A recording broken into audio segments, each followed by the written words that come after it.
السلام علیکم ورحمۃ اللہ وبرکاتہ۔ الصلاۃ والسلام علیک یا رسول اللہ، الصلاۃ والسلام علیک یا نبی اللہ، الصلاۃ والسلام علیک یا حبیب اللہ، وعلی آلک واصحابک یا نور اللہ صلی اللہ تعالی علیہ وسلم۔ آخری کی جو صورتیں ہیں، چھوٹی چھوٹی صورتیں ہیں، کئی صورتیں ہم نے سماعت کی، مثلاً سورہ طور، سورہ رحمان، سورہ النجم، سورہ واقعہ، سورہ قمر، سورہ حدید وغیرہ سماعت کرنے کی سعادت حاصل کی۔ آج ہم آپ کے سامنے دو صورتوں کے حوالے سے گفتگو کرنے کی سعادت حاصل کریں گے۔ ایک تو سورہ النجم ہے۔ نجم کا معنی ہوتا ہے ستارے کے۔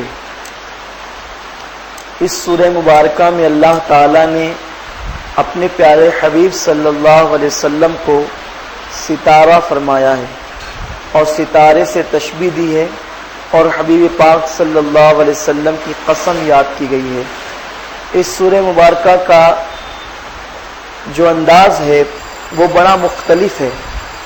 وہ یہ کہ یہ سورت مکۃ المکرمہ میں معراج مقدسہ کے بعد نازل ہوئی، اور جب اس سورت میں حضور صلی اللہ علیہ وسلم کا سفر بیان کیا گیا، اور اس سورہ مبارکہ کو جب حضور صلی اللہ علیہ وسلم نے پڑھا، تمام صورتوں میں سب سے پہلی صورت یہ ایسی ہے کہ جسے حضور صلی اللہ علیہ وسلم نے علل اعلان مکہ مکرمہ میں خانہ کعبہ کے صحن میں تلاوت فرمایا۔ یہ وہ پہلی صورت ہے۔ تو جب حضور صلی اللہ علیہ وسلم اس سورے کی تلاوت کر رہے تھے تو کفار مکہ باوجود مخالفتوں کے ایسے دم بخود ہو کر کے اس سورت کو انہوں نے سنا۔ اس سورت کے اخیر میں سجدہ آتا ہے، تو جب حضور صلی اللہ تعالی علیہ وسلم نے سجدہ فرمایا سورت کی تلاوت کر کے، تو اس سورت کی تلاوت کا اثر کفار مکہ پر ایسا تھا کہ جتنے کفار تھے وہ بھی اور جتنے مومن تھے وہ بھی حضور صلی اللہ علیہ وسلم کے ساتھ سجدے میں چلے گئے۔ یعنی اس سورت کا یہ اثر ہوا ان لوگوں پر۔ ظاہر سی بات ہے، ایک اچھا قاری قرآن جب اس سورہ مبارکہ کو پڑھتا ہے تو بلکہ قرآن پڑھتا ہے تو روح جھوم جاتی ہے۔ جب قرآن صاحب قرآن پڑھتے ہوں گے، صاحب قرآن کی زبان سے قرآن کا لطف جو آتا ہوگا، اس کا اندازہ ہم اور آپ نہیں لگا سکتے۔ کاش کہ ہمیں وہ دن ملتے اور یہ سعادت ملتی، مگر ہمارے قسمت میں تو یہ نامرادی کے دن لکھے ہوئے تھے، اور شاید ہم اس زمانے کے لائق ہی نہیں تھے کہ ہم رسول اللہ کی زبان سے قرآن مقدس کی تلاوت سنتے۔ اللہ تعالیٰ نے اس میں اپنے حبیب صلی اللہ علیہ وسلم کی معراج کے سفر کو بیان فرمایا ہے۔ اللہ فرماتا ہے، قسم ہے چمکتے ہوئے تارے محمد کی صلی اللہ علیہ وسلم جب وہ معراج سے واپس تشریف لائے۔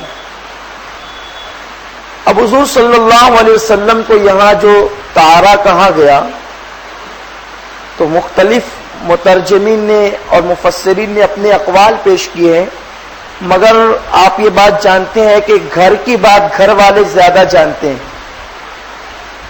تو امام اہل سنت اعلی حضرت نے والنجم کا ترجمہ چمکتا تارا ہی کیا، کیونکہ سیدنا امام جعفر صادق رضی اللہ تعالیٰ عنہ جو رشتے میں امام حسین رضی اللہ تعالیٰ عنہ کے پرپوتے لگتے ہیں، وہ فرماتے ہیں کہ ہمیں ہمارے گھر والوں سے یعنی جو اہل بیت ہے ان سے پتہ چلا کہ والنجم سے مراد حضور کی ذات ہے۔ اب حضور کو چمکتا ہوا تارا کیوں کہا گیا؟ یہاں ایک سوال پیدا ہوتا ہے۔ اول چیز تو آپ سن چکے ہیں کہ حضور صلی اللہ علیہ وسلم کا چہرہ بہت روشن تھا اور جلد بھی بہت روشن تھی، جو آپ تفسیر میں سن چکے ہیں، مگر اللہ کو دیکھنے کے بعد ظاہر سی بات ہے چمک میں جو اضافہ ہوا اس کا اندازہ ہم اور آپ اس حدیث پاک سے لگائیں کہ جب حضرت موسیٰ علیہ السلام نے اللہ تعالی کا جلوہ دیکھا طور پر، جلوہ کیا، جلوے کی ایک جھلک دیکھی اور بے ہوش ہو کر گر پڑے، دیکھ نہ سکے۔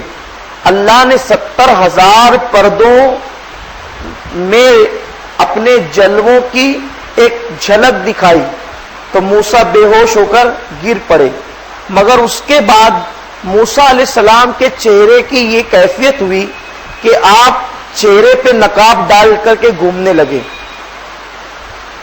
آپ چہرے پہ نقاب ڈال کر گھومنے لگے۔ کیوں؟ کیونکہ وہ جو جھلک تھی نور کی وہ موسیٰ علیہ السلام کے چہرے پر جب پڑی تو موسیٰ علیہ السلام کے چہرے کی یہ کیفیت ہو گئی کہ جو بھی آپ کے چہرے کو دیکھتا تو اس کی شعاؤں کی وجہ سے اندھا ہو جاتا، یعنی اتنی چمک آ گئی تھی، اس لیے نقاب ڈال کر کے آپ گھومتے تھے۔ اب مجھے بتاؤ، جس نے 70,000 پردوں میں ایک جھلک کو دیکھا، اس کے چہرے کی تابانیوں کا اور چمک کا یہ عالم کہ جو دیکھے اندھا ہو جائے، تو جس نے بہت قریب سے دیکھا، پردوں میں نہیں بے پردہ دیکھا، حجاب میں نہیں بے حجاب دیکھا، اور حجاب بے حجاب بھی دیکھا تو کتنے قریب سے دیکھا۔ اسی قرآن میں اسی سورت میں اللہ فرماتا ہے ثم دنا فتدلى فكان قاب قوسين او ادنى، اللہ فرماتا ہے اتنے قریب سے دیکھا کہ 2 کمان یا اس سے کم کا فاصلہ رہ گیا۔ کمان عربی میں ان بھوؤں کو بھی کہتے ہیں، یعنی اتنے قریب سے دیکھا۔ اگر اللہ فرماتا ہے کہ 2 کمانوں اتنا فاصلہ رہ گیا تو ہم تعین کر لیتے کہ اتنا فاصلہ رہ گیا، صحیح ہے، لیکن اللہ فرماتا ہے 2 کمان یا اس سے بھی کم۔ اب کتنا کم یہ اللہ جانے اور اس کا رسول جانے کہ کیا ہوا تھا۔ ہم تو یہی کہتے ہیں کہ قطرہ جو ہے وہ سمندر میں فنا ہو گیا تھا، بس اس سے زیادہ اور کیا کہیں گے، اس لیے کہ اور کچھ کہنے جائیں تو بات پھر سمجھ میں نہیں آتی، بات بنتی بگڑ جاتی ہے۔ تو اتنے قریب سے دیکھا، اور جب اتنے قریب سے دیکھا تو اللہ فرماتا ہے ما زاغ البصر وما طغى، اور دیکھا اتنے قریب سے اللہ کو مگر پلک بھی نہیں جھپکائی اور ٹکٹکی باندھ کر کے دیکھتے رہے۔ وہاں ایک 70,000 پردوں میں طور پر جلوہ دیکھ کر بے ہوشی ہے، اور یہاں 2 کمان یا اس سے بھی کم کا فاصلہ ہے اور ٹکٹکی باندھ کر دیکھ رہے ہیں، مگر نہ بے ہوشی ہے نہ مدہوشی ہے نہ اور کوئی معاملہ ہے، بلکہ وہ دیکھ رہے ہیں اور دیکھ ہی رہے ہیں۔ تب بتائیے کہ اتنی دور سے جس نے دیکھا، جو خدا دور و قریب سے پاک ہے، مگر کوہ طور پر اتنے دور سے جس نے 70,000 پردوں میں جلوہ دیکھا تو اس کے چہرے کا یہ عالم، تو جس نے اتنے قریب سے دیکھا اس کے چہرے کا عالم کیا ہوگا۔ اب پھر سوال یہ پیدا ہوتا ہے، ایک سوال پیدا ہوتا ہے کہ موسیٰ اتنی دور سے دیکھیں، 70,000 پردوں سے جھلک دیکھ کر بے ہوش ہو جائیں، تو جو چہرہ دیکھے وہ اندھا ہو جائے۔ رسول اللہ کو تو 1,70,000 نے دیکھا، صحابہ صحابیات نے دیکھا، بے شمار لوگوں نے دیکھا، وہ اندھے کیوں نہیں ہوئے؟ یہی تو ہم سمجھانا چاہتے ہیں میرے بھائی، یہی تو بتانا چاہتے ہیں کہ لوگوں نے رسول اللہ کو دیکھا، لوگوں نے رسول اللہ کو دیکھا، محمد کی ذات کو نہیں دیکھا۔ ذات محمد تو پردوں میں چھپی تھی، اسی میں لوگ دھوکہ کھا گئے۔ تو جناب موسیٰ پردے ڈال کر گھومتے تھے، اللہ تعالیٰ نے مصطفیٰ جان رحمت پر پردے ہی ڈال کر پیدا فرمایا تھا۔ خدا کی قسم اگر پردے ڈال کر پیدا نہ کرتے تو نہ آمنہ دودھ پلا پاتی، نہ سعدیہ حلیمہ سعدیہ کھلا سکتی تھی، نہ عائشہ نکاح میں آ سکتی تھی، نہ صدیق پاس بیٹھ سکتے تھے۔ یہی تو ہم کہنا چاہتے ہیں، محمد رسول اللہ صلی اللہ علیہ وسلم کی ذات کو سمجھنا کوئی آسان کام نہیں ہے۔ کسی نے بہت صحیح کہا ہے، محمد سر وحدت ہے، کوئی یہ رمز کیا جانے، محمد سر وحدت ہے، کوئی یہ رمز کیا جانے، شریعت میں تو بندہ ہے، حقیقت میں خدا جانے۔ اللہ نے ان پہ پردے ڈال کر کے ہمارے درمیان بھیج دیا تھا، اسی لیے لوگ دھوکہ کھا گئے۔ اب بات سمجھ میں آ گئی کہ اتنے قریب سے دیکھا۔ یہاں پر جو لوگ بخاری بخاری کا نعرہ لگاتے ہیں وہ ایک حدیث پاک پیش کرتے ہیں کہ ماں عائشہ صدیقہ نے فرمایا کہ جس نے یہ کہا کہ حضور نے اللہ کو دیکھا وہ سب سے بڑا جھوٹا ہے، اور یہ حدیث ہے۔ اب ہمارے نوجوانوں تک جب بخاری کی حدیث آتی ہے تو بولتے ہیں کہ پھر ہمارے علماء اہل سنت جو بیان کرتے ہیں اس کا مطلب وہ جو ہے اپنی طرف سے لگا کے بیان کرتے ہیں۔ اب ماں عائشہ صدیقہ نے یہ کہا، پوری حدیث یہ ہے کہ جس نے یہ کہا کہ محمد الرسول اللہ صلی اللہ علیہ وسلم نے اللہ کو دیکھا اس نے جھوٹ کہا، کیونکہ میں نے اپنے بستر پر محمد مصطفیٰ صلی اللہ علیہ وسلم کو پایا معراج کی شب۔ مصطفیٰ جان رحمت میرے بستر سے غائب نہ ہوئے تھے بلکہ وہ میرے بستر پر ہی تھے۔ تو اب جب وہ میرے بستر پر ہی تھے، اب کوئی کہے کہ انہوں نے اللہ کو دیکھا تو اس نے جھوٹ کہا۔ یہ پوری حدیث ہے، اس کا مفہوم ہے، ابھی ہم اس کا جائزہ لیں گے آپ کے سامنے۔ اب جب یہ حدیث بخاری میں ہے، ہم جانتے ہیں کہ بخاری شریف میں ہے یہ حدیث، صرف بخاری میں ہی نہیں ہے، تفاسیر میں بھی یہ حدیث مبارکہ موجود ہے۔ تو جب ہماری عوام اس کو سنتی ہے تو بولے دیکھو بخاری میں عائشہ صدیقہ نے بیان کیا ہے کہ حضور نے اللہ کو نہیں دیکھا بلکہ جبریل کو دیکھا۔ میں کہتا ہوں یہ بالکل صحیح ہے، مگر ہم جس بات کا ذکر کر رہے ہیں سورہ نجم میں اللہ تعالیٰ کو دیکھنے کا، یہ اس معراج کا ذکر ہے جو 27 رجب کو ہوئی، جسم اور روح کے ساتھ ہوئی۔ 27 رجب کو بھی جسم اور روح کے ساتھ ہوئی، وہ معراج کا ذکر کر رہے ہیں جو ہجرت سے 1.5 سال پہلے ہوئی۔ ہم اس معراج کا ذکر کر رہے ہیں کیونکہ حضور صلی اللہ علیہ وسلم کو ایک مرتبہ معراج نہیں ہوئی بلکہ حضور صلی اللہ علیہ وسلم کو 34 مرتبہ معراج ہوئی، 33 مرتبہ روحانی معراج ہوئی اور 1 مرتبہ روح اور جسم کے ساتھ ہوئی، عالم بیداری میں ہوئی۔ تو اب عائشہ صدیقہ کی یہ حدیث کہ حضور میرے بستر سے غائب نہیں ہوئے تھے جب معراج پر گئے تھے، اور جو یہ کہے کہ انہوں نے اللہ کو دیکھا وہ جھوٹا ہے۔ ہم اس حدیث کو مانتے ہیں، ہمارا ایمان ہے، کیونکہ ماں عائشہ صدیقہ جس معراج کی بات کر رہی ہے وہ معراج نہیں ہے جو والنجم میں بیان کی گئی، بلکہ وہ تو روحانی معراج ہے، کیونکہ جو النجم میں جو معراج بیان کی گئی اللہ کو دیکھنے کے حوالے سے وہ مکے والی معراج ہے، اور یہ سورت مکے میں نازل ہوئی، اور جس وقت حضور صلی اللہ علیہ وسلم نے ہجرت نہیں کی تھی، عائشہ تو حضور کے حرم میں آئی ہی نہیں تھی، عائشہ تو مدینے میں حضور کے گھر میں آئی، تو بستر سے غائب ہونے کا سوال کہاں پیدا ہوتا؟ جب مکے میں حضور کو روحانی اور جسم کے ساتھ جو معراج ہوئی تھی اس وقت تو عائشہ حضور کے نکاح میں آئی تو تھی مگر حضور کے حرم میں نہیں آئی تھی۔ ایک روایت کے مطابق اگر ان کا نکاح مان بھی لیا جائے تو ہجرت کے بعد وہ حضور کے گھر میں آئی ہے۔ جس وقت حضور کو معراج ہوئی اس وقت عائشہ صدیقہ کی عمر 8 سال کی تھی، اس وقت ماں عائشہ صدیقہ کی عمر 8 سال کی تھی، تو بستر سے غائب ہونے کا سوال ہی پیدا نہیں ہوتا۔ تو میرے پیارے آقا صلی اللہ علیہ وسلم کے پیارے دیوانوں، عائشہ جس معراج کی بات کر رہی ہے وہ مدینے کی معراج ہے، اور النجم جس معراج کا تذکرہ کر رہی ہے وہ مکے کی معراج ہے۔ اب بات سمجھ میں آئی؟ وہ حدیث بھی صحیح ہے، یہ آیتیں بھی صحیح ہے جو ہم بیان کر رہے ہیں۔ اب آپ کو سمجھ میں آ گیا ہوگا، مگر لوگوں کو تو بس رسول اللہ کا مرتبہ گھٹانے کی پڑی رہتی ہے، بس کوئی مل جائے سمجھتے نہیں، بتاؤ تاکہ رسول اللہ کی شان گھٹے۔ ارے شرم کرو، کیسے کلمہ پڑھنے والے ہو کہ اللہ تعالیٰ تو اپنے حبیب کو معراج پر بلاتا ہے اور اپنا جلوہ دکھاتا ہے اور تم انکار کرتے ہو۔ قرآن اعلان کرتا ہے، مجھے بتاؤ کہ جبریل امین کو اگر حضور نے سدرا پر دیکھا تو اس میں کون سی معراج ہے؟ ارے جبریل تو وہ ہے جو روزانہ 10 مرتبہ مصطفیٰ جان رحمت کی بارگاہ میں آتے جاتے ہیں۔ اگر جبریل کو دیکھا تو یہ کون سی معراج ہے؟ تو پتا چلا کہ جبریل نے مصطفیٰ جان رحمت نے شب معراج اپنے رب کا جلوہ دیکھا۔ اچھا، اب آگے کی آیت بتا رہی ہے کہ انہوں نے رب ہی کو دیکھا۔ کیوں؟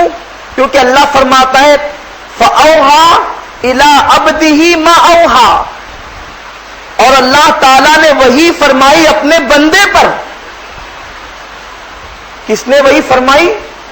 جس کو مصطفیٰ جان رحمت نے دیکھا اس نے وحی کی. کس پہ؟ تو مصطفیٰ جان رحمت اللہ کے بندے ہیں نا. تو اللہ جس کو دیکھا جا رہا ہے کلام بھی تو وہی کرے گا نا. جس کو دیکھا کلام بھی تو وہی کرے گا.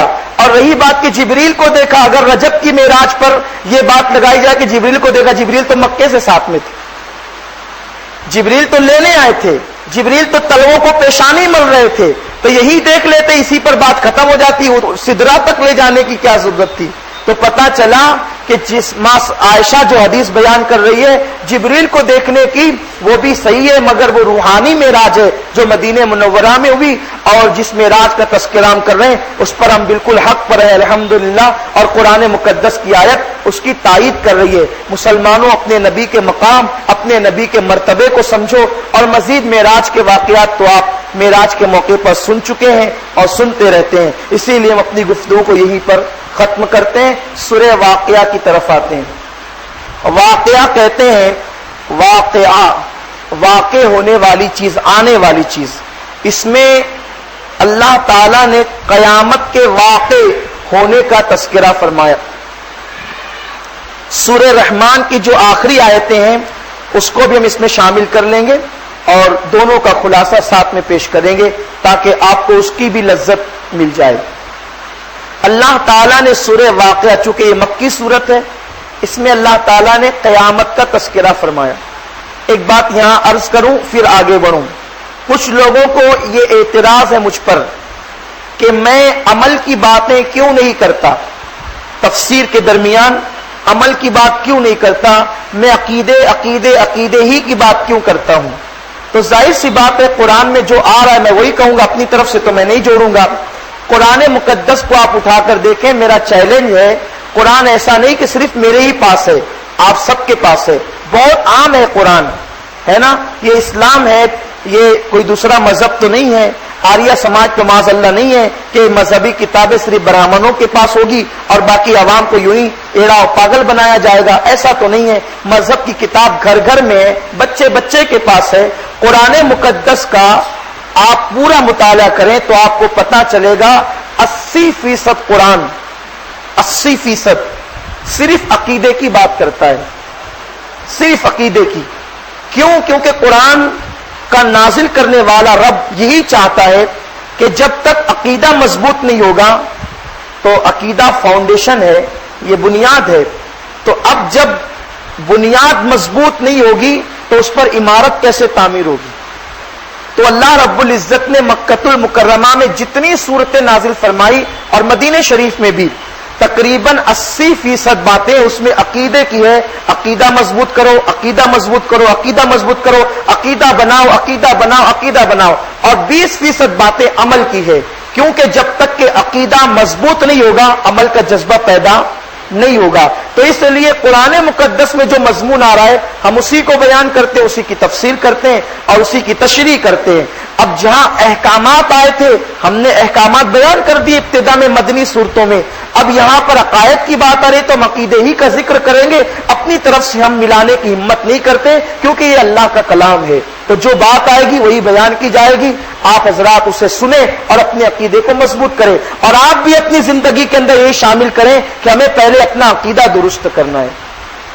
تو اللہ رب العزت نے یہاں بھی عقیدے کا ذکر فرمایا کہ جب قیامت قائم ہوگی تو کسی کو انکار کی مجال نہیں رہے گی. یہ جو آج انکار کر رہے ہیں، قیامت قائم ہوگی اور یقیناً قائم ہوگی، وہ قائم ہو کر رہے گی. اور پھر جب قیامت قائم ہوگی تو بہت سے جو بلند ہیں وہ پست ہو جائیں گے اور جو پست ہیں وہ بلند ہو جائیں گے. سب کو اپنی اپنی حقیقت کا پتہ چل جائے گا.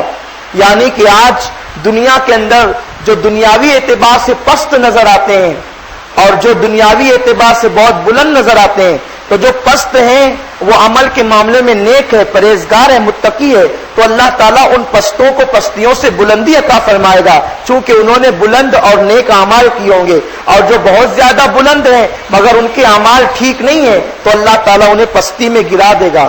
اور پھر قیامت کا منظر اللہ رب العزت نے بیان فرمایا جس پر ہمارا ایمان ہے اور قیامت قائم ہوگی اور واقع ہو کر کے رہے گی.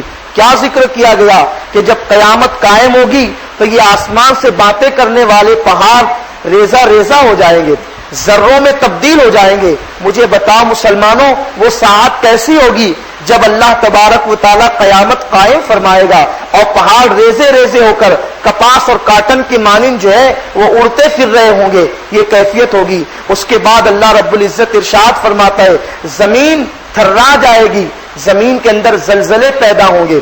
یہ جو زمین ہے اس کی رگیں ہیں, جیسے ہمارے جسم میں رگیں ہوتی ہیں ویسے اس کی رگیں ہیں, اور اس کی ساری رگیں ملا کر کے گئی ہے کوہ کاف میں. اور یہ جو کوہ کاف ہے وہاں پر ایک فرشتہ ہے, زمین کی رسیاں رگیں اس کے ہاتھ میں. اللہ فرماتا ہے مالیگاؤں میں زلزلہ بھیجو تو مالیگاؤں کی زمین کی جو رسی ہے, مثال اگزامپل دے رہا ہوں, جو اس کی رسی ہے ہلکی سے اس کو جھٹکا دیتا ہے تو زمین کے اندر زلزلہ آتا ہے. بات سمجھ میں آ رہی ہے؟ تو یہ ساری رسیاں کوئی کاف تک پہنچی ہے, اس کی رگیں وہاں تک پہنچی ہے. مثال کے طور پر جس طریقے سے انسان کی شریانیں سب جمع ہو کر کے اس کے ہاتھ میں اس کے دل پہ آتی ہے نا, اسی طرح سے ساری زمین کی شریانیں اور رگیں جمع ہو کر کوہ کاف میں گئی ہے, اور پھر وہاں فرشتہ اس کو کھینچتا ہے, مگر کھینچ کر کے چھوڑ دیتا ہے تو زلزلہ آتا ہے. اور کبھی زلزلہ آتا ہے وہ کھینچ کر چھوڑ دیتا ہے تو زلزلہ آتا ہے, اور بڑی بڑی فلک بوس سے عمارتیں جو ہے وہ زمین بوس ہو جاتی ہے. فلک سے باتیں کرنے والی عمارتیں زمین کے اندر دھس جاتی ہے. کروڑ پتی اور اربوں پتی ان کے ہاتھوں میں بھیگ کے کٹورے آ جاتے ہیں. یہ ہلکے سے جھٹکے کا اثر ہے. اب ذرا مجھے بتائیے جب ہلکے سے جھٹکے کا اثر کا یہ عالم ہے تو اللہ اکبر جب زمین کے وہ ساری شریانیں توڑ دی جائے گی تو اس وقت اس کی کیفیت کیا ہوگی, اور زمین کے اندر کیسے زلزلے پیدا ہوں گے. اللہ اکبر. قرآن مقدس کی آگے کی صورتوں میں بتایا گیا ہے نیچے کے سارے لاوے, نیچے کے خزانے اوپر کو آئیں گے. انسان دیکھ کر کہے گا اس کو کیا ہو گیا, مگر اس وقت کی کیفیت یہ ہوگی کہ ہر انسان جو ہے وہ اللہ اکبر ان کے کلیجے پھٹیں گے, ان کے کلیجے پھٹیں گے, ان کے دماغ جو ہے وہ ہیبت زدہ ہو کر کے کام کرنا چھوڑ دیں گے. یہ کیفیت ہوگی جب قیامت قائم ہوگی. اور پھر اللہ تعالی ارشاد فرماتا ہے پھر اس کے بعد جب یہ قیامت قائم ہوگی نا, یہ قیامت حشر نشر یہ سن کر کے کفار مکہ ڈرتے تھے کہ یہ کیا ہے, یہ کیا ہے, یہ کیا ہے. تو بتایا گیا جب تک قیامت قائم نہیں ہوگی اس وقت تک کہ تمہیں راحت اور آرام نہیں ملے گا, کیونکہ قیامت کے بعد اہل ایمان کے لیے بہت حسین دنیا ہے, بہت حسین دنیا ہے جسے جنت کہتے ہیں. یہ بہت حسین دنیا ہے. پھر اس کا ذکر کیا گیا تو قیامت کے بعد چونکہ قیامت میں سور پھونکا جائے گا. یہ سور کیا ہے؟ ابھی بھی جناب اسرافیل جو ہے وہ سور لے کر کے بیٹھے ہیں. یہ گائے کے سینگ کی طرح ہے کہ جو پیچھے سے بہت باریک ہوا ہے اور اوپر سے بہت بڑا ہو گیا ہے. جب اسے پھونکا جائے گا تو اس کی آواز بہت دھیرے ہوگی, پھر وہ بڑھتے بڑھتے بڑھتے بڑھتے بڑھتے بڑھے گی اور ایسی بھیانک ہو جائے گی کہ سارے انسان مر جائیں گے. مگر یہ بھی یاد رکھے جب تک کہ ایک ایمان والا بھی زمین پر رہے گا اس وقت تک قیامت نہیں آئے گی. ایمان والے ختم ہو جائیں گے پھر قیامت آئے گی کافروں پر اور منافقین پر ہی آئے گی. تو وہ جو سور کی آواز بڑھتے بڑھتے بڑھے گی اور بہت بھیانک ہو جائیں گے, سب مر جائیں گے حتیٰ کہ سب فنا ہو جائیں گے. جناب اسرافیل بھی سور پھونکتے پھونکتے وہ بھی جو ہے وہ فنا ہو جائیں گے. پھر کوئی نہیں بچے گا. ایک ذات ہوگی جسے آپ نے سورہ رحمان میں سنا, تمہارے رب کی ذات کے علاوہ کوئی اور نہیں ہوگا, سب فنا ہو جائیں گے. اسی آیت سے ہم نے ایک مسئلہ اخذ کیا. ہمارے بزرگوں نے ہمیں بتایا کہ آج کل لوگ کہتے ہیں کیا صرف تم رسول کا ذکر کرتے ہو. تو ہم کہتے ہیں کہ ایک وقت ایسا آئے گا, قرآن کی آیت بتا رہی ہے کہ اللہ کا ذکر ختم ہو جائے گا, کوئی اللہ کا ذکر کرنے والا ہی نہیں رہے گا, ہے نا. کوئی رہے گا بھائی, کوئی بندہ رہے گا تو اللہ کا ذکر کرے, تو کوئی رہے گا ہی نہیں تو اللہ کا ذکر کوئی انسان کر سکے گا. آپ کہیں گے جب انسان نہیں رہیں گے تو کائنات کی ہر شے ذکر کرتے, تو کائنات کی ہر شے بھی فنا ہو جائے گی. کل من علیہا فان, سب فنا ہو جائیں گے, کون بچے گا؟ وَيَبْقَى وَجْهُ رَبِّكَ ذُو الْجَلَالِ وَالْإِكْرَامِ, بچ رہنے والی ذات تو اللہ کی ہے, تو اللہ کا ذکر ختم ہو جائے گا, ذکر کرنے والے ہی نہیں رہیں گے تو ذکر ہی ختم ہو گیا. لیکن محمد الرسول اللہ کا ذکر رہے گا، رسول کا ذکر رہے گا۔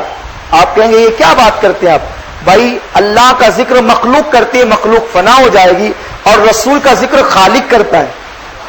اللہ خود رسول کا ذکر کرتا ہے تو اللہ فنا نہیں ہوگا اور اس کا رسول کا ذکر ہوتا رہے گا، کیونکہ ذاکر مصطفیٰ جان رحمت کا ذکر کرنے والا جب زندہ ہے تو رسول کا ذکر بھی باقی رہے گا۔ تو رسول کا ذکر وہ ہے، کائنات کے فنا ہونے کے بعد بھی ذکر رسول باقی ہے، کیونکہ جو رسول کا ذکر کرتا ہے وہ خدا ہمیشہ سے زندہ اور ہمیشہ زندہ رہے گا۔ یہ بات بہت بڑی ہے، اسے سمجھنے کی ہے، اور ہم نے قرآن کی آیت سے اسے بیان کیا۔ جب اللہ کو باقی مانتے ہو تو اللہ کس کا ذکر کرتا ہے؟ اور آپ کہیں گے یہ کیسے ہو سکتا ہے کہ اللہ محمد کا ذکر کرتا ہے؟ قرآن کہتا ہے ان اللہ وملائکتہ یصلون علی النبی، کہ بے شک اللہ اور اس کے فرشتے درود بھیجتے ہیں نبی پر۔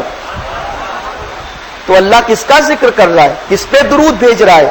مصطفیٰ جان رحمت پہ درود بھیج رہا ہے۔ تو یہ شان ہے ہمارے رسول کی، اور اللہ نے ایسا شان والا رسول ہمیں عطا فرمایا ہے۔ تو اللہ فرماتا ہے کہ ہم تمہیں 3 گروہ میں تقسیم کر دیں گے۔ اور میرے بھائیوں، اتحاد کا نعرہ لگانے والوں، اللہ تعالیٰ فرماتا ہے ہم تمہیں 3 گروہ میں تقسیم کر دیں گے۔ یہاں تقسیم ہونے کے لیے تیار نہیں ہونا، اچھا نہیں لگتا تقسیم ہونا۔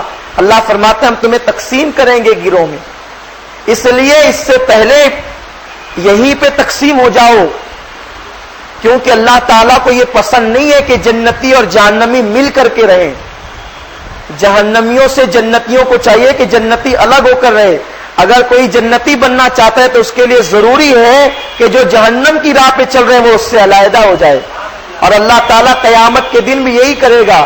کیوں؟ اللہ کو اتحاد پسند نہیں ہے، اللہ کو اتحاد پسند ہے۔ وہ تو چاہتا ہے وَاعْتَصِمُوا بِحَبْلِ اللَّهِ جَمِيعًا، اللہ کی رسی کو مضبوطی سے تھام لو اور ٹکڑیوں میں نہ بچ جاؤ۔ یہ حکم کس کے لیے ہے؟ یہ صرف ایمان والوں کے لیے۔ اسے ایمان والوں کا اتحاد بہت پسند ہے، مگر ایمان اور کفر میں اتحاد اسے پسند نہیں ہے۔ اس نے قرآن تو اسی لیے نازل کیا، انبیاء کو اسی لیے بھیجا کہ اہل کفر اور اہل ایمان دونوں تقسیم ہو جائیں، دونوں تقسیم ہو جائیں۔ تو اللہ پاک فرماتا ہم تمہیں 3 حصوں میں تقسیم کریں گے۔ وہ 3 حصوں میں کیا ہوگا؟ ایک تو وہ ہوں گے جنہیں سبقت والے کہا گیا ہے۔ وہ سبقت والے کون ہیں؟ وہ صحابہ کرام ہیں، اور صحابہ کرام کے بعد سبقت والے وہ ہیں جو ایمان لانے کے بعد نیکیوں میں جلدی کرتے ہیں، سبقت لے جاتے ہیں نیکیوں کے اندر، وہ ہر نیکیوں میں آگے بڑھتے ہیں۔ یتیم کی بات آئی، اس کا اس کا منہ نہیں دیکھے آگے بڑھے۔ غریب کی بات آئی، اس کا اس کا منہ نہ دیکھا آگے بڑھے۔ اسی طرح اذان ہوئی، اس کا اس کا منہ نہیں دیکھا آگے بڑھے۔ زکوٰۃ کی بات آئی، آگے بڑھے۔ یعنی وہ نیکی کرنے میں جلدی کرتے، عجلت کرتے، سبقت والے۔ تو وہ یہاں سبقت لے جانے کی کوشش کرتے ہیں نیکیوں میں، تو اللہ تعالیٰ وہاں بھی انہیں آگے ہی رکھے گا، سبقت والے ہوں گے۔ اور ان سبقت والوں کے ہی ساتھ ایک دوسرا گروہ ہوگا، ایک دوسرا گروہ ہوگا، وہ بھی اہل ایمان کا ہوگا۔ وہ ان سے جدا نہیں ہوگا، لیکن ان سے ملا ہوا بھی نہیں ہوگا، کیونکہ ایک وہ تھے جو نیکی میں بہت جلدی کرتے تھے، اور ایک وہ تھے جو نیکی تو کرتے تھے مگر اس میں جلدی نہیں کرتے تھے۔ وہ ہوں گے انہی کے ساتھ، مگر ان سے کچھ الگ ہوں گے۔ تو اللہ تعالیٰ نے ان دونوں کا ذکر فرمایا۔ ان کی کیا شان ہوگی؟ تو اللہ رب العزت قرآن مقدس میں فرماتا ہے وہ اللہ کے بڑے مقرب بندے ہوں گے، کیونکہ وہ نیکی میں جلدی کرتے ہیں، نیکی میں آگے بڑھتے ہیں، کوتاہی نہیں کرتے، گناہ سے بچتے ہیں۔ ایمان لانے کے بعد ان کو ایک دھن سوار ہے، ہمیں نیکی کر کے اللہ کو راضی کرنا ہے، نیکی کر کے اللہ کو راضی کرنا ہے، نیکی کر کے اللہ کو راضی کرنا ہے۔ رات ہو یا دن ہو، صبح ہو یا شام ہو، بس وہ نیکی ہی کے پیچھے لگے رہتے ہیں، اور اس سے نیکی سے ان کی مرضی کیا ہوتی ہے؟ اللہ کو راضی کرنا۔ تو اللہ فرماتا ہے جنت میں ان کے لیے تکیے لگے ہوں گے، وہ تکیے لگا کر کے شان کے ساتھ بیٹھے ہوں گے، اور ان کے لیے تخت ہوں گے۔ جنت کے تخت کے بارے میں حدیث پاک میں آیا ہے، اس کی تشریح کرتے ہوئے کہ جو جنت کے تخت ہوں گے ان پر ہیرے اور جواہرات، جو جنتی ہوں گے، دنیا کے نہیں، جو جنتی ہوں گے۔ جنت کی کسی چیز کو دنیا پر قیاس نہیں کرنا چاہیے۔ وہ تو اس کے اندر ہیرے اور جواہرات جڑے ہوں گے اور وہ تخت پر بیٹھے ہوں گے. اور میرے آقا صلی اللہ علیہ وسلم فرماتے ہیں جنت اتنی بڑی ہوگی کہ کوئی کسی کے پیچھے نہیں ہوگا, بلکہ ہر جنتی ایک دوسرے کے آمنے سامنے ہوں گے. کسی کو پیٹ نہیں کی جائے گی وہاں, وہ ایک دوسرے کے سامنے چہرہ کر کے بیٹھے ہوں گے اور تکیے لگائے ہوں گے. اور وہ تکیے لگائے ہوں گے اور ان کے پاس خدام ہوں گے, خادم ہوں گے ان کے پاس, اور وہ خادم ان کو پینے کے لیے پاکیزہ مشروب دے رہے ہوں گے, پاکیزہ شراب دے رہے ہوں گے. اور وہ ایسا مشروب ہوگا, وہ ایسا شربت ہوگا. اصل میں یہ جو شراب کا لفظ آیا ہے تو شراب کا جو مطلب ہوتا ہے وہ شراب جو ہے وہ شرب سے بنا ہے, پینے کی چیز. تو لوگ چونکہ جو ہے وہ آج کل جو شراب پی جاتی ہے, یعنی کہ جو دارو وغیرہ ہوتی ہے اسے بھی لوگ شراب کہتے ہیں. تو شراب اسے اس لیے کہتے ہیں کہ وہ پی جاتی ہے نا, تو ہر پینے کی چیز کو جو ہے وہ شراب کہا جاتا ہے. مشروب کہتے ہیں نا, آپ بھی کہتے ہیں مشروب. آپ بھی دیکھیں گے کہ کہیں کہیں پر جو لکھا ہوتا ہے نا یہ پانی پینے کے لیے ہے, تو عربی میں اس کو یوں کہا جا سکتا ہے فقط للشرب, کہ یہ صرف پینے کے لیے. تو شرب سے ہی شراب بنا ہے, یعنی پینے والی چیز. تو یہ شراب اسے جو ہم کہتے ہیں تو پینے کے معنی میں کہتے ہیں, سمجھ رہے ہیں. یہ گندی سڑی گلی شراب سے اس کو جو ہے وہ قیاس نہیں کرنا چاہیے.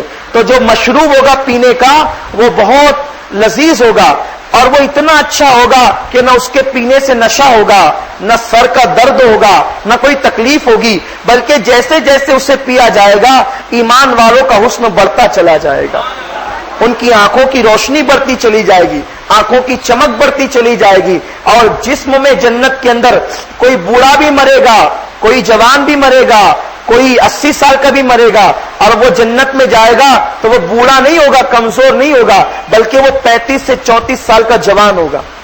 اس کے اندر جوانی ہوگی, اس کے اندر حسن ہوگا, اور ہمیشہ اسی عمر میں جنتی رہیں گے. وہاں نہ سونا ہوگا, وہاں نیند بھی نہیں ہوگی, کیونکہ نیند بھی ایک طرح کی موت ہے, اس لیے وہاں نیند بھی نہیں ہوگی. اور اللہ فرماتا ہے وہاں بیری کے اور کیلے کے درخت ہوں گے, مگر جو بیری ہوگی, چونکہ بیری کے اندر کانٹے ہوتے ہیں تو اللہ پاک نے اس کی بھی وضاحت فرما دی. وہاں کی جو بیری ہوگی اس کے اندر کانٹے نہیں ہوں گے, انگور ہوں گے, میوے ہوں گے, اور وہ درخت تو بڑے خوبصورت ہوں گے. مگر دنیا کے درختوں کا حال یہ ہے کہ درخت سے پھل توڑو تو وہ جگہ خالی رہتی ہے, مگر جنت کا حال یہ ہے ادھر پھل توڑا, آپ کے ہاتھ میں بھی پھل آ گیا, درخت میں بھی پھل لگ گیا. وہاں کمی نہیں ہے, جنت اس کا نام ہے, جنت اس چیز کا نام ہے. تو اللہ فرماتا ہے کہ ان کے لیے جو ہے وہ جنتی مشروب ہوں گے پینے کے لیے, جو ان کے لیے بہت لذیذ ہوں گے. اور پھر ان کی شان یہ ہوگی کہ ایک سے ایک پرندے ہوں گے حسن والے, خوبصورت. انسان کا دل چاہے گا کہ میں یہ پرندہ کھاؤں, اسے کھاؤں. تو اللہ تعالیٰ نے جنت میں یہ انتظام کیا ہے, وہاں پر کوکر میں گلانا نہیں پڑے گا, آگ کو جلانا نہیں پڑے گا, بیوی کو حکم نہیں دینا پڑے گا. ادھر سوچا کہ یہ مجھے پرندہ کھانا ہے, ادھر آپ کی پلیٹ میں وہ بھون کر کے آ گیا. اس کے بعد جتنا چاہا کھایا, اور پھر وہ پرندہ زندہ ہو کر اڑتے ہوئے چلا گیا. یہ شان ہوگی, یعنی جنت کی نعمتیں کم نہیں ہوگی. اور یہ نہیں ہے غالب کی طرح نہ سوچ لینا, ہم کو معلوم ہے جنت کی حقیقت, لیکن دل کو بہلانے کے لیے غالب یہ خیال اچھا ہے. تو یہ دل کو بہلانے کی باتیں نہیں ہے, یہ قرآن کا حکم ہے, اور قرآن کے ہر لفظ پر ایمان لانا ضروری ہے. اللہ کی عزت کی قسم, میرا رب کبھی جھوٹا وعدہ نہیں فرماتا. ارے جنت میں جانے کی بڑی تمنا ہے, پہلے مرو تو صحیح, جب تک مرو گے نہیں جنت میں نہیں جاؤ گے. موت سے نفرت کرتے ہو اور جنت سے محبت کرتے ہو, موت سے نفرت کرتے ہو, جنت سے محبت کرتے ہو. میرے بھائی جنت میں جاؤ گے کب؟ جب تک مرو گے نہیں جنت میں نہیں جاؤ گے. تو پہلے موت کی تیاری کرو تاکہ مریں گے. اسی لیے مومن موت کو برا نہیں جانتا, جب تک مرے گا نہیں تو جنت میں جائے گا کیسے؟ تو اللہ فرماتا ہے جنت کی باغ, جنت کے باغ, جنت کی نہریں, اور جنت کی نہریں ہوں گی. ہمارے یہاں جو نہریں بہتی ہے تو وہ گڑھے میں بہتی ہے. کبھی آپ غور کرنا, آپ دریاؤں کو دیکھیں, سمندر کو دیکھیں, ہر نہر گڑھے سے بہتی ہے. مگر جنت کی نہر ایسی ہے اس میں گڑھا نہیں ہوگا, وہ زمین پر سے بہے گی. اس کے کنارے یاقوت کے ہوں گے, اس کی گھاس مشک کی ہوگی. یہ کیفیت ہوگی جنت کی نہروں کی. اور اس کے جو پیالے ہوں گے وہ ستاروں کی طرح چاندی کے ہوں گے اور چمک رہے ہوں گے. یہ کیفیت ہوگی. اور آپ کو ہاتھ لگا کر کے نہیں پینا پڑے گا, پلانے کے لیے خدام ہوں گے, خادم ہوں گے. اور اس میں ان نہروں میں ایک نہر ہے جسے کوثر کہتے ہیں, ان نہروں میں ایک نہر ہے اسے کوثر کہتے ہیں. میرے آقا فرماتے کوثر اللہ نے مجھے عطا فرمایا ہے, اور جو کوثر سے مجھے حوض کوثر سے اللہ پاک یہ مجھے اجازت دے گا, اذن دے گا کہ میں اپنے غلاموں کو پلاؤں, تو میں اپنے گورے گورے خوبصورت ہاتھوں سے اپنے غلاموں کو جام کوثر پلاؤں, جام کوثر پلاؤں گا. اور جام کوثر جب پلاؤں گا, سبحان اللہ سبحان اللہ, آقا فرماتے ہیں کہ جب کسی کو ایک مرتبہ جام کوثر پلایا جائے گا تو اسے کبھی نہ بھوک لگے گی نہ کبھی پیاس لگے گی.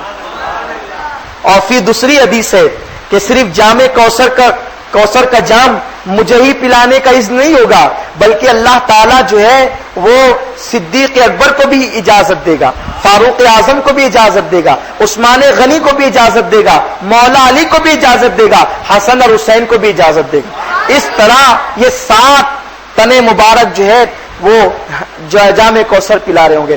صدیق اکبر تک جب یہ بات پہنچی, ابو بکر صدیق تک یہ بات پہنچی کہ مجھے بھی جام کوثر پلانے کا اختیار ہوگا, صدیق اکبر کہتے ہیں جو علی کا دشمن ہوگا میں اسے نہیں پلاؤں گا.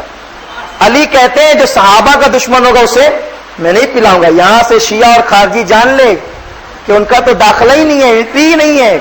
کیوں؟ کیونکہ صدیق اکبر کہہ رہے ہیں جو علی کا دشمن ہوگا میں اسے نہیں پلاؤں گا, اور علی کہتے ہیں جو صحابہ کا دشمن ہوگا میں اسے نہیں پلاؤں گا. یہ کیا سمجھتے علی علی کرتے کرتے یہ علی کے پاس جائیں گے تو علی تو کہیں گے صدیق اکبر کو کافر کہتا تھا, آج تیرے لیے ٹھکانا نہیں. پہلی بات بھائی میرے جنت میں ان کا داخلہ ہی نہیں ہوگا, ابھی تو ان کے گروپ کا ذکر بعد میں آ رہا ہے, پہلے اہل جنت کا ذکر آ رہا ہے. اے جنتیوں خوش ہو جاؤ, اگر اہل سنت کے عقیدے پہ رہو گے تو کتنے ملیں گے؟ ایک رسول اللہ کے ہاتھ سے ملے گا, 4 یاروں کے ہاتھ سے ملیں گے, اور پھر امام حسن اور امام حسین کے ہاتھ سے مزید اور ملیں گے. ہاتھوں سے 4 یار کے ہم کو ملیں گے 4 جام. ہم چاروں کو مانتے ہیں نا, کسی کا انکار نہیں کرتے. یہی تو اہل سنت کا خاصہ ہے کہ ہم کسی کی توہین نہیں کرتے. جس کو اللہ کے رسول نے جو مقام دیا ہم اسے اس مقام پر مانتے ہیں. ہاتھوں سے 4 یار کے ہم کو ملیں گے 4 جام, دستے حسن حسین سے اور ملیں گے جام 2. اب وہ کہاں ہیں جو پینٹ اور کوٹ پہن کر کے ٹی ویوں پر آ کر امام حسین کو باغی کہتے ہیں اور امام حسین کے دشمن یزید کو جنتی اور رضی اللہ عنہ کہتے ہیں؟ وہ کہاں گئے؟ تو امام حسن اور امام حسین کو باغی کہنے والے کیا رسول اللہ کے ہاں سے جام پئیں گے؟ نہیں پئیں گے. اس لیے اپنا عقیدہ یہاں درست رکھو. یہ چند دن کی زندگی ہے, کسی کی چمک دمک پر مت جاؤ. کوئی ٹی وی پر آتا ہو یا وی سی آر پر آتا ہو, کہیں آتا ہو, آپ چمک دمک پر مت جاؤ. آپ اگر غریب ہو, پھٹا کپڑا پہن رہے ہو, آپ کے گھر میں کھانے کے لیے نہیں ہے, اور اگر آپ کے دل کے اندر عشق رسول اور عشق اہل بیت اور آپ کا عقیدہ قرآن و سنت کے مطابق ہے تو انشاءاللہ جنت میں آپ ہی جاؤ گے. کوئی امیر اور غریب کا وہاں جو ہے وہ پیمانہ نہیں ہوگا, بلکہ یہاں تک فرمایا گیا وہ غریب جو غریب رہ کر اپنے ایمان کو بچایا اور امیروں کے ہاتھوں اس نے اپنے ایمان کو فروخت نہیں کیا, تو ایسے غریب کو اللہ امیروں سے 500 سال پہلے جنت عطا فرمائے. غریبی کو دیکھ کر مت ڈرو, کسی کے ہاتھ میں مت بکو. کوئی کہتا ہے اتنا لے لو, قادیانی ہو جاؤ, اتنا لے لو, اہل حدیث ہو جاؤ, اتنا لے لو, فلاں ہو جاؤ. نہیں, یہ پیسوں سے مت اپنے ایمان کو مت بیچو. ارے جینا سیکھنا ہے تو بلال سے سیکھو, جینا سیکھنا ہے تو ابو ہریرہ سے سیکھو. ابو ہریرہ فرماتے کہ میں مسجد نبوی میں چلتا تھا تو جھک جھک کر چلتا تھا, کیونکہ میرے پاس ایک کرتا تھا, تہبند نہیں تھا. اگر میں اٹھ کر کے چلتا تو میری بے ستری ہو جاتی, اور جب مجھے بھوک لگتی تو بھوک کی شدت کا یہ عالم ہوتا کہ میں مسجد نبوی کی زمین پر چت لیٹ جاتا. میرے اندر کھڑے ہونے کی طاقت نہیں رہتی. میرے پاس بہت سارے لوگ مال و دولت اور کھانے کی اشیاء پیش کر رہے تھے, اس شرط پر کہ میں رسول اللہ کا باغی ہو جاؤں. اللہ کی عزت کی قسم, میں نے اس کپڑے پر اپنی زندگی گزاری. میں چت لیٹ جاتا بھوک کی وجہ سے, مگر محمد کا دامن نہیں چھوڑتا, کیونکہ یہ زندگی روتے ہوئے بھی گزر جائے گی, یہ زندگی کھلے چھت کے نیچے بھی گزر جائے گی, یہ زندگی پھٹے کپڑے پر بھی گزر جائے گی, یہ زندگی پیوندار لباس پر بھی گزر جائے گی. چونکہ یہ چند دن کی زندگی ہے, مگر جنت کی زندگی ہمیشہ کی ہے.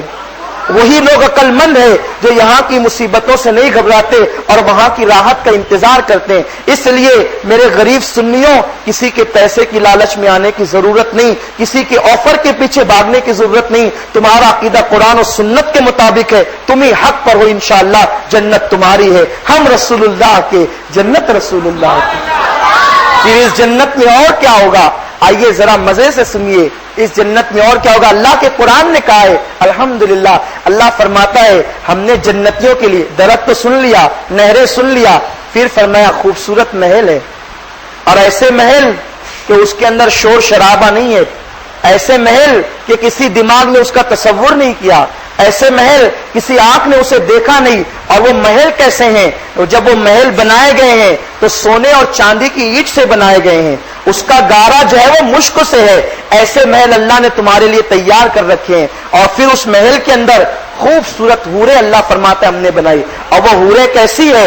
وہ حوریں بالکل ایسی ہے جیسے سیپ کے اندر موتی، یعنی سیپ میں جو موتی ہوتا ہے اس موتی تک کسی کا ہاتھ نہیں پہنچتا، اس موتی کو کوئی دیکھ نہیں پاتا. تو جیسے سیپ میں موتی چھپا ہوتا ہے ویسے جنت میں تمہارے حصے کی حوریں چھپی ہوئی ہے. اور اسے نہ کسی مرد نے تم سے پہلے دیکھا، نہ تمہارے بعد وہ کوئی دیکھے گا. وہ تمہارے حصے کی ہے، وہ تمہیں مل کر رہے گی. وہ بڑی بڑی آنکھ والی خوبصورت ہے، وہ جو چوڑیاں پہنتی ہے اور وہ جو پازیب پہنتی ہے. ہماری بچیاں بیٹیاں جو چوڑیاں اور پازیب پہنتی ہے اس کی آواز میں کھنک ہوتی ہے، مگر اللہ نے فرمایا جو جنت کی حوریں ہیں ان کی چوڑیاں اور ان کے پازیب جب وہ چلتی ہے تو آواز آتی ہے تو سبحان اللہ و بحمدہ کی آواز آتی ہے. ان کی چوڑیاں بھی اللہ کی تسبیح کرتی ہے، ان کے پازیب بھی اللہ کی تسبیح کرتے ہیں. اور ان حوروں کا حال یہ ہے اگر ان کا کنگن دنیا میں چمک جائے تو اس کی چمک اتنی ہو کہ ساری دنیا کے انسانوں کی آنکھیں اندھی ہو جائے.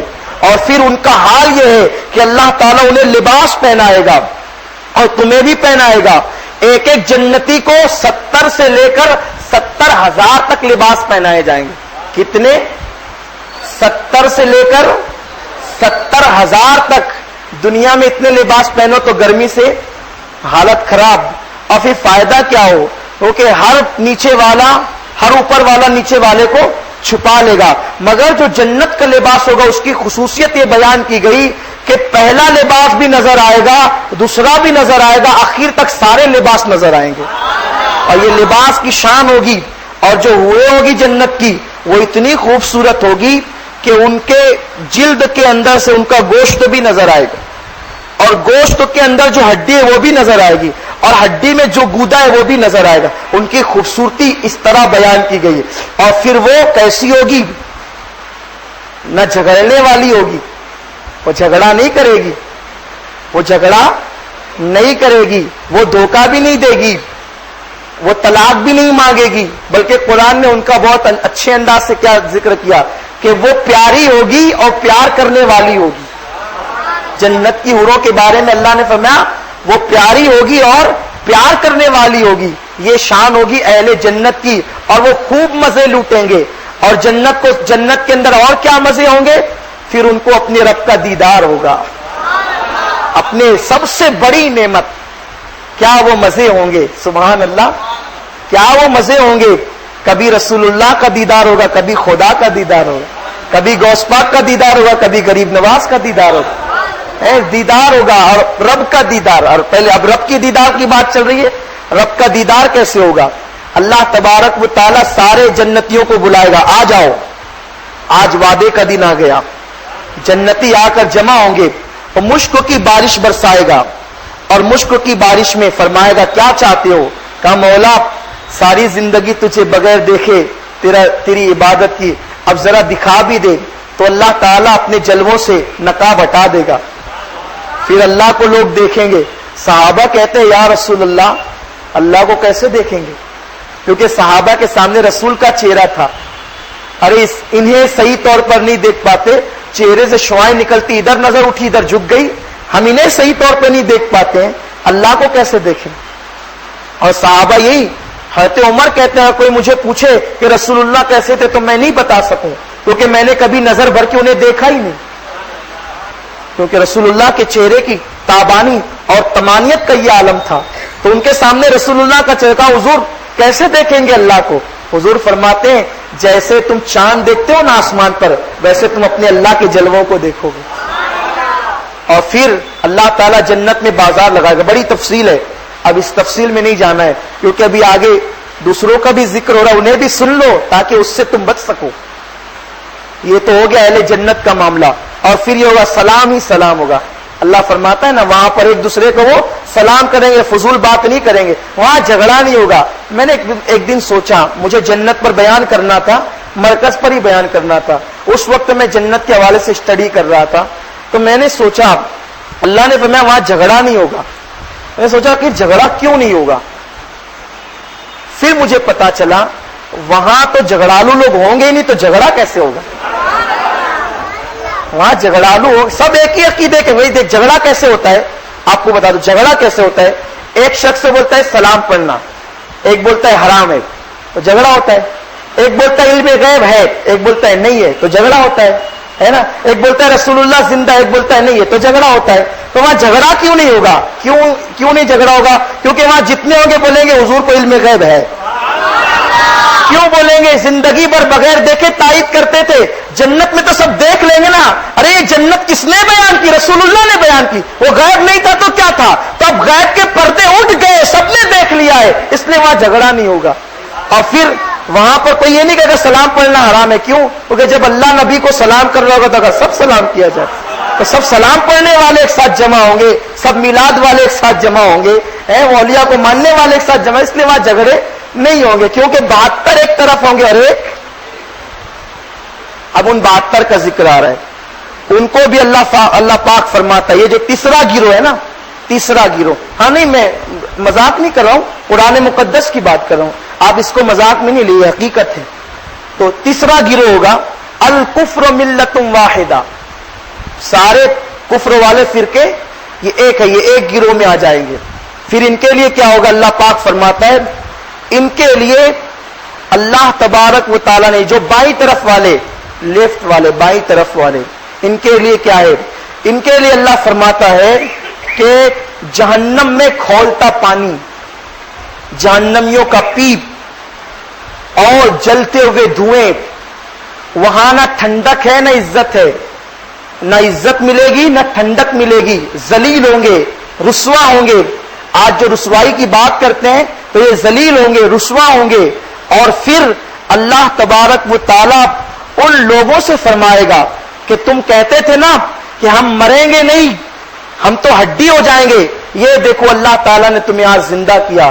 اور پھر اللہ تبارک و تعالیٰ اس کے اندر انہیں ڈالے گا، اور وہ گرم کھولتا ہوا پیپ اور گرم گرم خون اور گرم گرم پانی جسے آب حمیم کہا گیا ہے، تو جب اللہ انہیں پینے کے لیے فرمائے گا تو ظاہر سی بات ہے گرم گرم کیسے پی سکے گا انسان؟ تو اللہ فرماتا ہے میں ان پر ایسی پیاس مسلط کروں گا کہ پیاسا اونٹ جب سمندر کو یا دریا کو دیکھتا ہے تو کیسے جھپٹ پڑتا ہے اور وہ بے خیالی میں جو ہے وہ کھینچنے لگتا ہے، اسی طریقے سے وہ کھینچنے لگیں گے، اور اس سے انہیں سخت تکلیف ہوگی، سخت درد ہوگا اور مصیبت ہوگی، ان کی ایک کیفیت ہوگی، اور وہ اللہ کے عذاب میں سدا مبتلا کیے جائیں گے، جو کفر پر مرے ہوں گے، جو نفاق پر مرے ہوں گے، جو رسول اللہ کی گستاخی پر مرے ہوں گے۔ اور پھر کیا ہوگا؟ اہل جنت جنت میں، اہل جہنم جہنم میں۔ پھر موت کو ایک مینڈے کی شکل میں لایا جائے گا، موت کو ایک مینڈے کی شکل میں لایا جائے گا، اور جنتیوں سے کہا جائے گا اے اہل جنت ذرا آؤ ادھر، یہ ذرا منظر دیکھو، اے اہل جہنم آؤ ادھر، یہ منظر دیکھو۔ پھر اس کے بعد جناب اسرائیل فرمائیں گے جس موت نے تمہیں مارا تھا آج اس موت کو بھی موت آ رہی ہے، اور پھر موت کو مینڈے کی شکل میں لا کر ذبح کر دیا جائے گا، اور پھر اعلان کیا جائے گا اے اہل جنت تم کامیاب ہو گئے، تم ہمیشہ خالدین فیہا ابدا، ہمیشہ اسی میں رہو، اور اہل جہنم تم بھی اسی کے اندر رہو، تمہیں بھی اسی میں رہنا ہے۔ پھر کیا کیا جائے گا؟ جہنمیوں کے لیے ایک صندوق ہوگا، اور اس صندوق کے اندر مزید 7 صندوق ہوں گے، ہر صندوق آگ کا بنا ہوگا، آگ کا، اور پھر اللہ تبارک و تعالیٰ اس کے اندر ان جہنمیوں کو ڈالے گا، اور ڈال کر کے انہیں تالے لگا دیے جائیں گے، مہر کر دی جائے گی۔ اس وقت وہ کہیں گے کاش ہم ایمان لائے ہوتے، کاش ہم نے رسولوں کو جھٹلایا نہ ہوتا، مگر اس وقت ان کا کاش کہنا فائدے میں نہیں آئے گا. آج لے ان کی پناہ، آج مدد مانگ ان سے، پھر نہ مانیں گے قیامت میں اگر مان گیا. اور اس کے بعد اللہ نے فرمایا جہنم کی آگ کیا ہے، کوئی ہنسی مذاق ہے؟ نہیں. اللہ فرماتا ہے اللہ نے دنیا کی آگ تمہاری عبرت کے لیے پیدا فرمایا. تم دنیا کی آگ دیکھ کر جہنم کی آگ کا اندازہ لگاؤ. جب دنیا کی آگ کے اندر تپش یہ ہے تو جہنم کی آگ کے اندر کتنی تپش ہوگی. یہ جہنم سے نکالی گئی ہے اور اسے 70 مرتبہ رحمت کے پانی سے دھلا گیا ہے، تو اس آگ کے اندر اتنی تپش ہے. اس کے اندر تو نہ روشنی ہے نہ اجالا ہے، وہ اندھیرا ہے، تاریکی ہے، بدبو ہے. یہ کیفیت ہوگی. اور پھر مختلف انداز سے پھر ان کی عذاب کو بیان کیا گیا. آگے وہ صورت آ رہی ہے. اللہ تعالی ہمیں جہنم سے محفوظ رکھے. اللہ ہمیں نبی کے قدموں سے وابستہ رکھے. انہی کے قدموں میں اللہ ہمیں ایمان پر موت عطا فرمائے. ایمان ہے رسول کو ماننے کا، ایسا ماننے کا جیسا اللہ نے انہیں بنایا اور جیسے قرآن میں ان کی شان بیان فرمائی، اور وہ جو کچھ لے کر آئے اس کی تصدیق کرنے کا. ورنہ یارو اتنا پتا کر لو کہ خدا جو اتنا چھپا ہے، اتنا چھپا ہے، اتنا چھپا، اتنا چھپا ہے کہ وہ اپنے انبیاء کو بھی ماتھے کی آگ سے نظر نہ آیا. اتنا چھپا ہے تو وہ خدا ہمیں کہاں ملتا اگر مصطفیٰ جان رحمت رہنمائی نہ کرتے.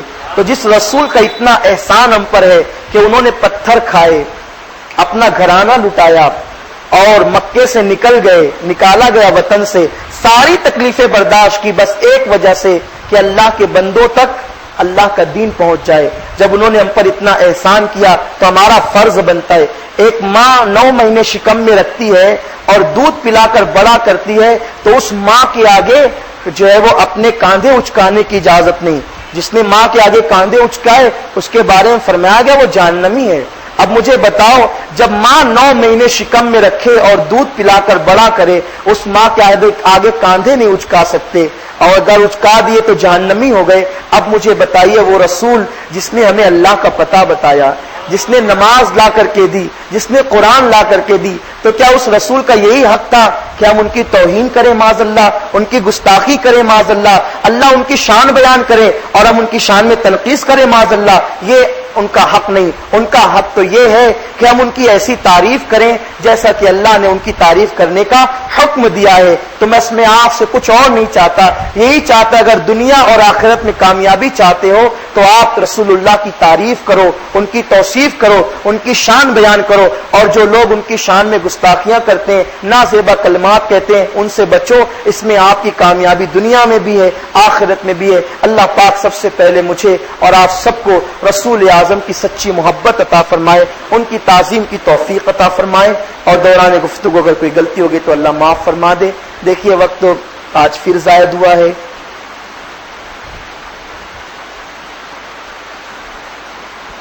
رمضان پہلے سلام کیا گیا، وعلیکم السلام. رمضان میں پہلی بات تو سائل کو چاہیے کہ وہ رمضان نہ لکھا کرے بلکہ رمضان شریف یا ماہ رمضان تعظیم سے لکھا کرے، کیونکہ حضور نے منع فرمایا صلی اللہ علیہ وسلم. رمضان شریف میں جس کا انتقال ہو جائے تو اس کا حساب کتاب دوگانے بعد ہوگا یا نہیں، ڈائریکٹ جنت میں جائے گا. اچھا، لڑکے کے سر میں مہندی لگانا کیسا، کبوتر کھانا کیا ہے، شوہر غصے میں رہے تو کیا کرنا چاہیے، یہ سوالات ہیں. اگر رمضان شریف میں کسی اہل ایمان کا انتقال ہوا تو اس سے قبر میں سوال و جواب نہیں ہوں گے، اور مگر میدان محشر میں ہر ایک کو اپنے کیے کے بارے میں جواب دینا ہوگا. تو یہ ہے کہ رمضان شریف میں انتقال کرنے والا سوال و جواب سے محفوظ ہو جاتا ہے اور اسے قیامت تک قبر میں آرام سے سلا دیا جاتا ہے. دگانے بعد یا کبھی عذاب جو ہے وہ سوال وغیرہ نہیں ہوتا. اور ایک حدیث مبارکہ بھی ہے کہ جب کسی مومن پر کسی کا خاتمہ ایمان پر ہوا اور معاذ اللہ اگر اس پر عذاب بھی مسلط کیا جاتا ہے تو صرف جمعرات تک کے ہی ہوتا ہے، جس دن سے وہ مرا. اگر اللہ نہ کرے، اللہ ہر مومن کو بچائے. 1 سیکنڈ کا عذاب بھی بہت بڑا ہے وہاں کا، اس کو آپ دنیا پر قیاس نہ کریں. تو اللہ محفوظ رکھے، اللہ اپنی پناہ میں رکھے. اگر عذاب قبر میں کوئی مبتلا بھی ہوتا ہے ایمان والا تو بس اتنا کہ جتنا جمعرات کا سورج غروب ہوتا ہے، جیسے ہی شب جمعہ شروع ہوتی ہے عذاب اٹھا لیا جاتا ہے. اور جب سنیچر کو واپس فرشتے لے کر کے آتے ہیں عذاب تو اللہ فرماتا ہے کہاں جا رہے ہو؟ وہ کہتے ہیں عذاب دینے جا رہے. اللہ فرماتا ہے مجھے شرم آتی ہے کہ ایک مرتبہ جس سے عذاب اٹھا لو پھر اس پر عذاب مسلط کروں. اب اس پر ہمیشہ کے لیے عذاب اس سے ہٹا لیجئے. وہ بہت کریم ہے, 70 ماؤں سے زیادہ پیار کرتا ہے. بندہ اس کی محبت کو نہیں سمجھتا. اگر بندہ سمجھ لے اس کی محبت کو تو بندہ گناہ کرنا چھوڑ دے. لڑکے سر میں مہندی لگانا کیسا؟ ہاں, مرد حضرات سر میں مہندی لگا سکتے ہیں, بلکہ یہ سفید بال والوں کے لیے صحابہ کی سنت بھی ہے, تو لگا سکتے ہیں آپ. اور اگر آپ کے کالے بال ہے تو بھی آپ سر میں جو ہے وہ صحابہ کی سنت کی نیت سے لگا لیں. بلکہ میرے آقا صلی اللہ علیہ وسلم سے بھی ثابت ہے کہ حضور صلی اللہ علیہ وسلم بھی جو ہے وہ مہندی کا استعمال سر میں یا داڑھی مبارک میں فرماتے تھے.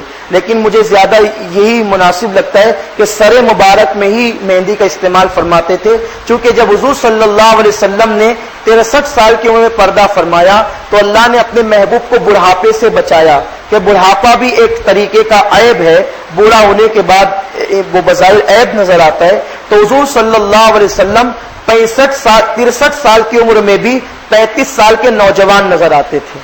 اسی لیے آپ حدیث میں دیکھیں کہ اکثر لوگ جو انجانے تھے وہ حضور کو دیکھ کر کہتے تھے یہ نوجوان کون ہے. 60 میں بھی 63 میں بھی لوگ یہ کہتے تھے یہ نوجوان کون ہے. تو حضور جو ہے وہ اسی عمر کے 35 سال کی عمر کے نظر آتے تھے حضور.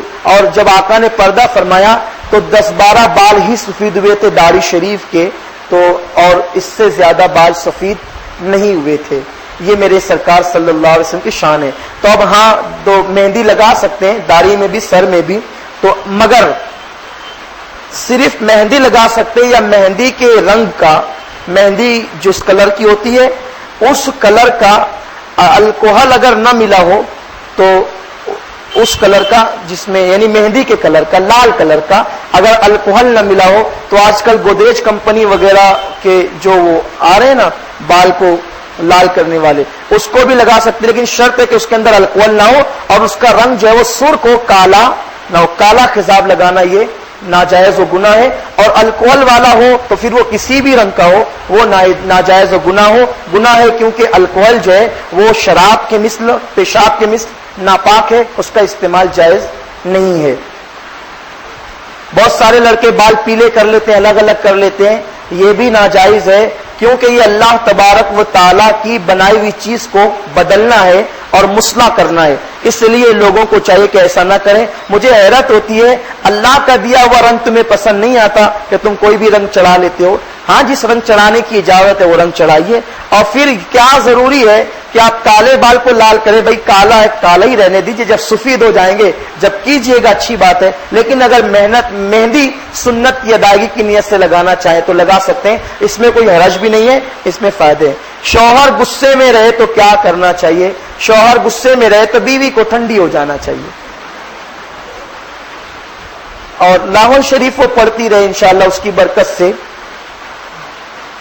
حضرت زکوٰۃ کے متعلق تفصیل بتائیے, مثلا زکوٰۃ کی کیا حکمت ہے, زکوٰۃ کب فرض ہوئی ہے, زکوٰۃ کا صحیح حقدار کون ہے, اور کیا زکوٰۃ لفظ بول کر زکوٰۃ دینے سے ہی زکوٰۃ ادا ہوتی ہے, کن چیزوں پر زکوٰۃ کا حکم عائد ہوتا ہے. یہ ایک سوال ہے جس نے سارے مسائل کو جو ہے وہ سمیٹ لیا ہے. عابد صاحب وہ قرآن خوانی میں آپ تشریف لے جائیں, میں حاضر ہوتا ہوں. ایک مرتبہ درود شریف پڑھ لیں. اللہم صلی علی سیدنا مولانا محمد معدن الجود والکرم وآلہ واصحابہ وبارک وسلم صلاۃ و سلام علیک یا رسول اللہ. زکوٰۃ میں حکمت یہ ہے کہ آپ دیکھیے کہ سرمایہ ایک ہاتھ میں محدود نہ ہو جائے. جیسے پڑا ہوا پانی جو ہوتا ہے نا وہ پڑے گندا ہوتا ہے, اس میں بدبو آنے لگتی ہے. اسی طرح مال اگر تجوریوں کے اندر جمع ہو جائے گا تو پھر زمانے میں حقداروں کو ان کا حق نہیں ملے گا. تو سرمایہ جمع نہ ہو بلکہ وہ جو ہے وہ گردش کرتا رہے, اسی لیے زکوٰۃ کا حکم دیا گیا ہے. جیسے مثال کے طور پر ایک آدمی تجوری میں سرمایہ کو سیونگ کر کے رکھنا چاہتا ہے, جمع کر کے رکھنا چاہتا ہے, صحیح ہے. اب وہ نکالنا ہی نہیں چاہتا, مگر سال میں ایک مرتبہ اسلام کے مطابق, حکم کے مطابق اسے 2.5% نکالنا پڑے گا، تو نہ چاہتے ہوئے بھی سرمایہ جو ہے وہ دوسروں کے ہاتھ میں منتقل ہوگا. ایک حکمت یہ. دوسری حکمت یہ کہ کچھ لوگ امیر ہوتے ہیں، کچھ لوگ غریب ہوتے ہیں، تو اسلام یہ چاہتا ہے کہ جو غریب ہو وہ مانگے بغیر خوشحال ہو جائیں، اور اس کا بہترین ذریعہ زکوٰۃ ہے. کیونکہ اگر زکوٰۃ کو ہر مسلمان، میں کہتا ہوں صرف 5 سال مالیگاؤں کے تمام مسلمان پوری زکوٰۃ نکالیں اور جن کو دینے کا حق ہے انہیں دیں، تو انشاءاللہ 5 سال کے بعد مالیگاؤں میں کوئی مسلمان غریب نظر نہیں آئے گا. یہ اسلام کا اصول ہے. اور یہ میں صرف جو ہے وہ یوں ہی ہوا میں فائرنگ نہیں کر رہا ہوں، ہمارے پاس تاریخ ہے. اللہ کے رسول صلی اللہ علیہ وسلم نے جو زکوٰۃ کا نظام قائم کیا تھا وہ اتنا منظم تھا کہ جب سیدنا فاروق اعظم کا دور آیا، یعنی زکوٰۃ کی فرضیت کے بعد ابھی صرف 15 سال سے 17 سال کے درمیان کا عرصہ گزرا تھا کہ اتنی فراوانی ہوئی مسلمانوں کے پاس دولت کی کہ ایک شخص یمن سے زکوٰۃ لے کر کے چلا اور مدینے تک آیا. یمن سے مدینے شریف کے درمیان اسے کوئی غریب نظر نہیں آیا کہ وہ اسے زکوٰۃ دے سکے. اس زکوٰۃ صحیح طور پر اگر دی جائے تو یہ کیفیت ہوگی، مگر افسوس یہ ہے کہ لوگ زکوٰۃ صحیح طور پر ادا نہیں کرتے اور وہ زکوٰۃ کھا جاتے ہیں. نتیجتاً وہ دنیا میں بھی گنہگار اور ذلیل ہو رہے ہیں، اور آخرت میں تو انہیں سخت عذاب بھگتنا ہوگا.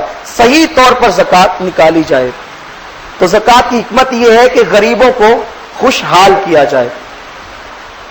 زکوٰۃ کا صحیح حقدار دیکھیے، فقیر یعنی جسے آپ فقیر کہتے وہ نہیں. فقیر شریعت کی نظر میں وہ ہے کہ جس پر زکوٰۃ فرض نہ ہو، یعنی وہ جتنا کماتا ہو، کمانے کے بعد وہ کھا پی کر بال بچوں پہ خرچ ہو جاتا ہو، اس کے پاس نصاب کی مقدار میں، یعنی سال بھر کے اندر اس کے پاس حاجت اصلیہ کے علاوہ 15,000 روپے جمع نہیں ہو پاتے، تو شریعت کی نظر میں جو ہے وہ فقیر ہے.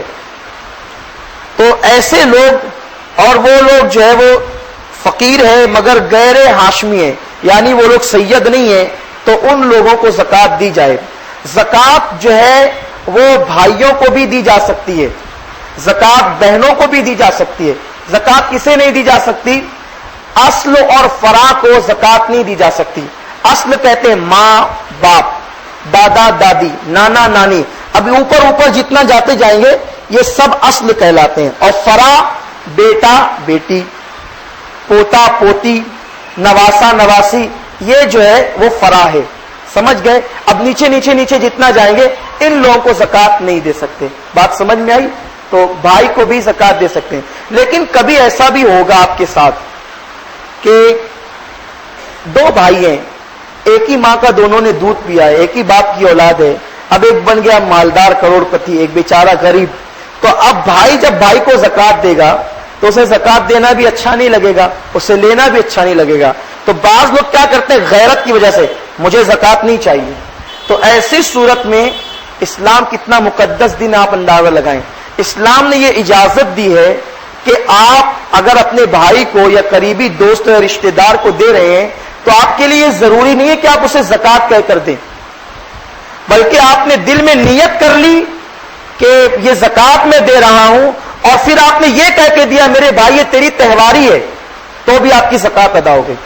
اگر آپ نے نیت کر لی اور اپنے بھائی کو قریبی رشتہ دار کو، کیونکہ عزت نفس بہت اہم چیز ہے، اور غریبوں کے اندر غیرت زیادہ پائی جاتی ہے، خودداری زیادہ پائی جاتی ہے. تو بھائی غریب ہے، میں یہ نہیں کہتا کہ معاذ اللہ مالدار بھی آیا ہوتے ہیں، میں ایسا نہیں کہنا چاہتا، مفہوم مخالف کوئی مراد نہ لے، لیکن یہ بات بتائی گئی ہے کیونکہ میرے آقا نے فرمایا اسلام غریبوں سے پھیلا، غریبوں میں پھیلا، اور آخری میں اسلام غریبوں میں سمٹ کر کے آئے گا. یہ ہے اسلام، اور یہ اسلام کی شان ہے، اور یہ غریبوں کی شان ہے. تو بہرحال اگر یہ صورتحال آپ پر پیدا ہو جائے کہ آپ زکوٰۃ دینا چاہتے بھائی کو، آپ زکوٰۃ دینا چاہتے بہن کو، اور وہ غیرت کی وجہ سے نہیں لیتے، تو اسلام عزت نفس پر جو ہے وہ سوال کھڑا نہیں کرتا، بلکہ دل میں نیت کر لو زکوٰۃ ہے، تہواری بول کر دو گے تو بھی زکوٰۃ ادا ہو جائے گی. مگر شرط یہ ہے کہ وہ بھی زکوٰۃ کا مستحق ہونا چاہیے، ورنہ اس کے پاس مال خوب ہے، دولت خوب ہے اور آپ دے رہے ہیں تو یہ ٹھیک نہیں ہے۔ اسی طرح اگر کسی پر اتنا قرض ہے، وہ کماتا بھی اچھا خاصا ہے لیکن خرچ ہو جاتا ہے، اتنا قرض کے اندر وہ ڈوب گیا ہے کہ لاکھوں کا قرض بڑھ گیا ہے، اب قرض ادا کرنے کی کوئی صورت نہیں، تو ایسے شخص کو شریعت میں فقہ کی نظر میں غارم کہتے ہیں۔ کیا کہتے ہیں؟ غارم، جس پر قرض ہو تو اس کی قرض کی ادائیگی کے لیے بھی اسے زکوٰۃ دی جا سکتی ہے۔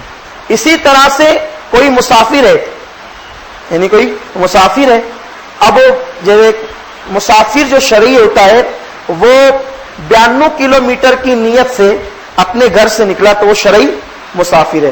اب اس کے پاس زاد راہ ختم ہو گئے، یعنی پیسے چوری ہو گئے، لٹ گیا یا پیسے ختم ہو گئے، تو اب وہ اپنے گاؤں میں مالدار ہے، صاحب نصاب ہے، مگر یہاں پر اس کے پاس پیسے نہیں ہیں، تو ایسی صورت میں اس کو بھی زکوٰۃ دی جا سکتی ہے، وہ زکوٰۃ کا پیسہ استعمال کر سکتا ہے۔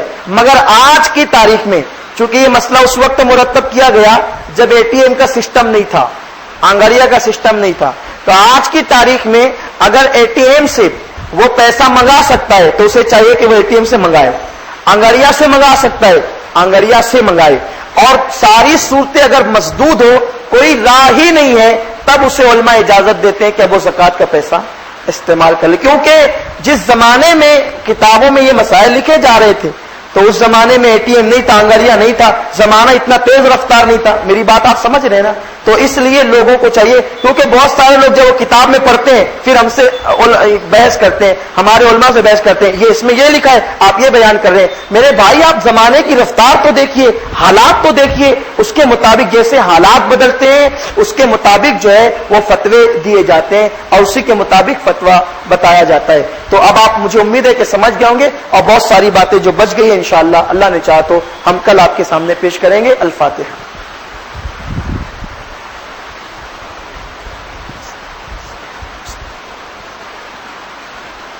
ان اللہ وملائکتہ یصلون علی النبی یا ایھا الذین آمنوا صلوا علیہ وسلموا تسلیما۔